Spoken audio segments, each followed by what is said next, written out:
Akuli ekitongole ekyobanakyewa ki Center for Constitutional Governance ate nga munnamateeka Dr. Sarah Birete azze munalabikako mu maaso g'omulamuzi Winnie Nanchajja Tiko owa Buganda Road olunaku olwaleero ono yasindikibwa mu kkomera Luzira ng'ennaku z'omwezi 2 omwezi guno oluvannyuma lw'okumusomera omusango ogw'okusasanya amawulire agakwata ku balonzi n'enkala z'abalonzi nga tafunye lukusa okuva mu kakiiko ak'ebyokulonda era akomezeddwawo okuli okusaba kwe okw'okweyimirirwa kwe yateekayo ng'ayita mu bannamateeka abakulemberwamu Judy Byamukama wabula ng'omuwa ba gavumenti Joan Keko asabye kkooti egobe okusaba kw'ono ndi kubanga ensonga gye yagamba nti mulwadde owa pressa tewali bukakafu nti tesobola kukolwako mu kkomera gy'ali. In this case, the High Court declined to grant bail on the grounds that the applicant in the case had not satisfied court that the illness they were complaining about was incapable of being treated while in prison custody.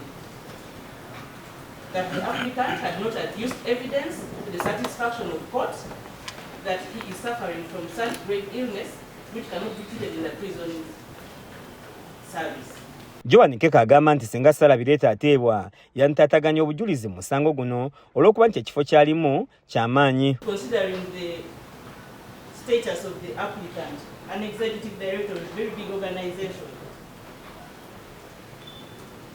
she's in position and very capable of interfering with the prosecution cases. This need no affidavit to prove, just by the particulars they were. Mu ngeri y'emu omuwabi wa gavumenti akubye ebituli mu baaleetebwa okuyimirira Sarah Birete nga bano kuliko Bayenje David nga ye manager wa Power FM, Winnie Kize yaliko mbako wa Kasese, Edith Sempala yaliko mbako wa Uganda mu ggwanga ery'Amerika ne Othieno Joseph owa UPC. Bonna bakubye ebituli nti tebasaanidde kweyimirira muntu ono kubanga tebaleeta bukakafu nti balina emirimu gye bakola gye basoose okufuna essente okusasula singa ono abadduse n'atadda mu kkooti. Bayenga Joseph,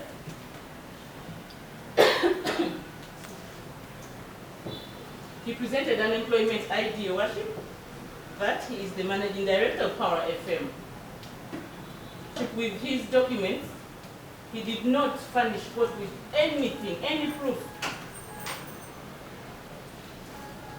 that he has the ability to meet any monetary obligations in case ordered to forfeit the bond. Clearly, your worship, not gainfully employed or in possession of any assets that have been brought before court to confirm that in the event of abscondment, he has the capacity to forfeit the bond. Bw'atyo asabye kkooti ereme kutamusibe ku kakalu akaayo era egobe n'okusaba kwe. Bino munnamateeka w'omusibe Judy Byamukama abiwakanyiza n'ategeeza nti omusibe atwalibwa nga ateeberezebwa okuzza omusango okutuusa nga gumusinze. Oluvannyuma lw'okuwuliriza enjuyi zombi, omulamuzi ayongezaayo okuwa ensala ye okutuusa nga ennaku z'omwezi 28 omwezi guno omwaka guno.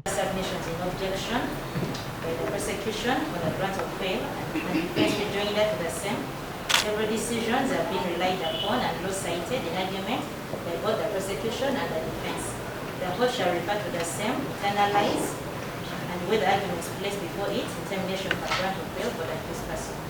The ruling in this application is deferred to the 28th of January 2026 at 9 a.m. Accused will be remanded till then. Oluvannyuma twogeddeko ne bannamateeka b'omusibe okubadde Judy Byamukama ne Anthony Asiimwe nga balaze obutali bumativu ku ngeri kojja kuttemu omusango guno. Kimenya Ssemateeka y'eggwanga egamba nti omuntu alina ekibayita presumption of innocence.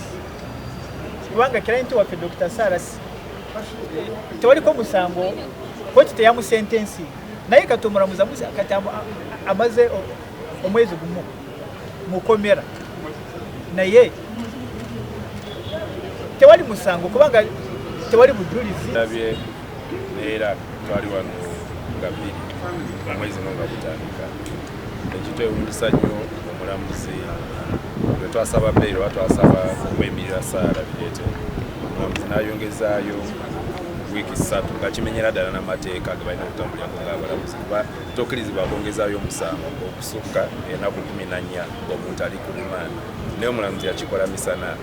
Yaliko minisita w'ebyempisa Miriam Matembe yennyamidde lwa kkooti okugaana okuyimbula omuntu waabwe n'ategeeza nti kkooti eri mu kuzannyira mu ssemateeka n'enfuga ey'amateeka. Kamba buli kino ekintu ekya bail omukazi yandibadde adjaninga n'agamba I have adjourned for mu afternoon kati mugende kansome bino mpandiike judgment yange mukomeyo nga ssaawa 8 koleki njibasomere naye mazima omukazi n'asituka n'agamba nti mbawulidde naye Sara addeyo mu prisoni abeereyo kati nze ebintu byonna mbiraba nengamba nti bano basoma nga looje nasoma sibategeera bano constitution kubanga mpozi nze nakola constitution oba bo tebagimanyi naye ba tebagimanyi batuula batya ku benji. Kigambibwa nti Sarah Bireete n'abalala abatannakwatibwa wakati w'omwezi ogwa January omwaka 2025 n'omwezi ogwa December omwaka ogwedde ng'asaza mitundu eb'enjawulo eby'eggwanga Uganda okuli Kampala, Mukono ne Wakiso. Mumenyi bw'amateeka yafuna n'asasanya amawulire agakwata ku nkala ez'abalonzi nga tose kufuna lukusa okuva mu kakiiko ak'ebyokulonda. Zawedde Hindu yakusakidde eggulire lino ku KSTV Agalero.